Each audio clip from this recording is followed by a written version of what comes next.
Good afternoon, Shavua Tov, happy second last day of 2019, and welcome to the Israel Brief, brought to you by Lay of the Land. I'm your host, Raylene Marks, and before we get into today's top stories, I just want to tell you that it's been really good to be back with you. We missed you. We took a little bit of a break to accommodate everybody celebrating Hanukkah and Christmas and going on vacation. But this is not a time of rest for us here in Israel. Work does continue, so it's back to the grindstone for all of us here. And quite frankly, we've finished with our sufganiyot or donut coma, and we're back to bringing you original content on our website and Facebook page and the Daily Brief. So without further ado, let's take a look at today's top stories. 37-year-old Grafton Thomas has been arrested and charged on 5 counts of attempted murder and 1 charge of burglary after he broke into a rabbi's house in Monsey, New York, and stabbed 5 people, one of them still critical. This is the 9th anti-Semitic incident that has happened in New York City since the start of Christmas, which is less than a week ago, and brings to a total about 13 anti-Semitic incidents in the same area of New York since a couple of weeks ago.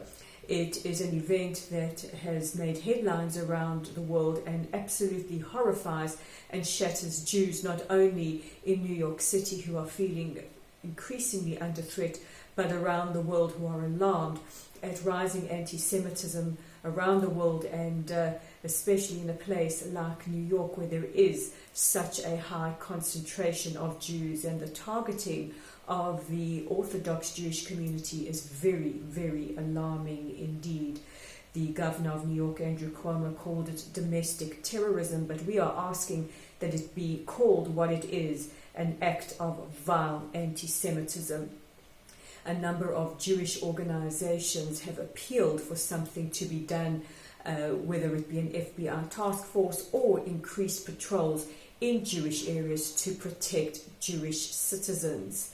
The other day, two 5 and 6 year old little boys, were assaulted by teenagers who hit them from behind. A Jewish woman was slapped the other day, and 2 of her friends as well, by a woman screaming anti-Semitic epithets that we won't repeat on the station. A 65-year-old man was beaten up. He's now missing his teeth, and there have been several other events that have taken place targeted at New York's ultra-Orthodox Jewish community. There has been round condemnation from a number of lawmakers, including President Trump, who called for America to unite against the scourge of anti-Semitism. Speaker of the House, Nancy Pelosi, also condemning anti-Semitism, as well as a handful of celebrities like Mayim Bialik, who spoke about growing up and attending Shabbat services in Monsey. But it's not enough. Lay of the Land adds our condemnation to the growing scourge of anti-Semitism, both in the United States and around the world, and you can view our statement on our Facebook page at Lottel's site. We are hoping that 2020 brings a significant reduction in the amount of anti-Semitic hate crimes around the world, and an increase in education as to what happens when this hatred is allowed to flare. One of the focuses of Lay of the Land is we don't just educate about Israel and the situation here. We also aim to educate people about the contribution of not just the State of Israel, but of various Jewish communities around the world to their various countries. We ask you, our viewers, our readers, to please share our content, be it from our Facebook page, our website, or subscribe to our daily brief, to ensure that we increase education.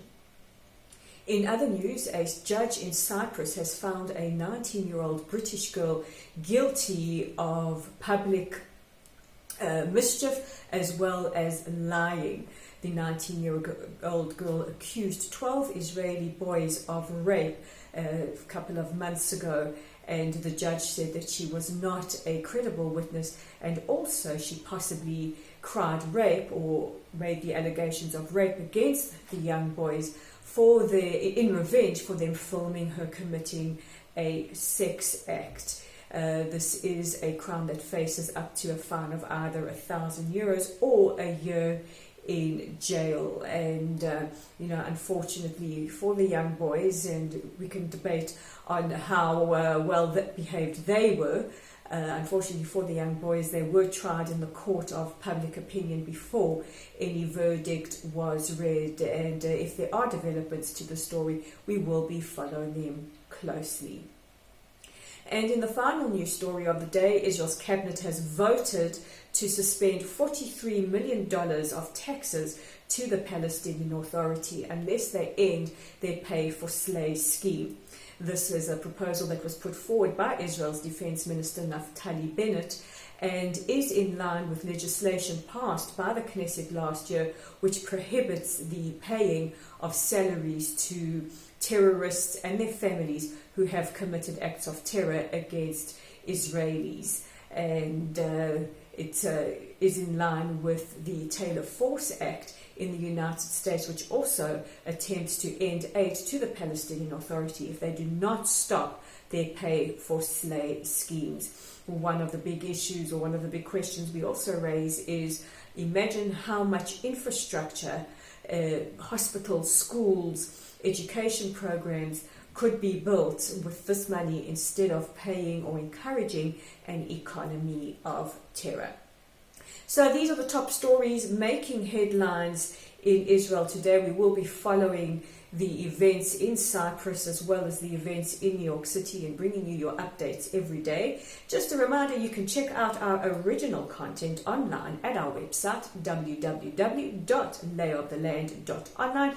You can read a fabulous article written by Gabby Krause about WhatsApp groups. I know I get confused with so many WhatsApp groups. It's really, really delightful. Make sure that you check it out. You can also check it out on our Facebook page along with our statement against growing anti-Semitism. While you're there, join our community. If you haven't liked or follow us, please do so. And we really appeal to you to subscribe to our YouTube channel at The Israel Brief and make sure that we get Israel's side of the story out to the masses, but also play our part in educating against rising anti-Semitism.